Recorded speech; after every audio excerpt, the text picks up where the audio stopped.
ব্যক্তিগতভাবে আমি CMO area medical থাকার সময় 24/7 অন কল 7 days এবং মেন্টালি অ্যালার্ট।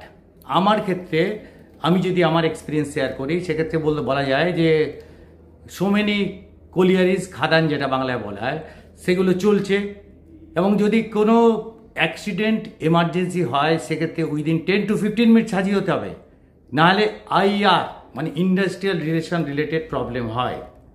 এটা আমার চাকরি জীবনে কোলিয়ারি কোল ইন্ডিয়ায় কাটিয়ে অবসর নিয়ে এটা কিন্তু আমি দেখেছি যে মেন্টাল স্ট্রেস হয়, আমি কিন্তু এর সঙ্গে এগ্রিড। এবং এটার জন্যে আপনার মেন্টাল স্ট্রেসের কমপ্লিকেশানে আপনি কিন্তু কিছু কিছু অসুখের শিকার হতে পারেন। আমি যদি আমার নিজের ক্ষেত্রে একটু আপনাদের সঙ্গে শেয়ার করছি, এর জন্য দীর্ঘ বছর আমার ডায়াবেটিসের হওয়ার একটুখানি যে ডায়াবেটিসটা আমি আক্রান্ত হওয়ার কারণ অল্প সুগার, সেটা কিন্তু এই mental stress, long mental stress 24/7 কোল ইন্ডিয়ান ছুটি পাওয়া যায় না, স্টেশন লিভিং করা যায় না।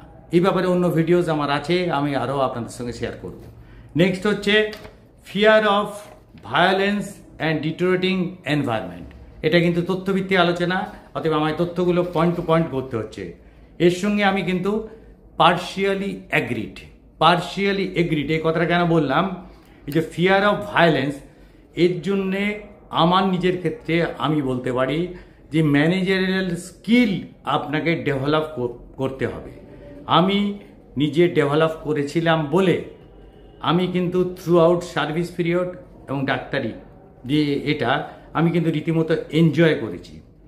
এর সঙ্গে আপনাকে ইন্টার কমিউনিকেশন স্কিল ডেভেলপ করতে হবে, এবং এটা ডেভেলপ যদি আপনি করতে পারেন তাহলে বড় অফিসার এবং যে নেতাজি আছে লিডার্স, ওদের সঙ্গে কমিউনিকেশনে খুব কাজে লাগবে।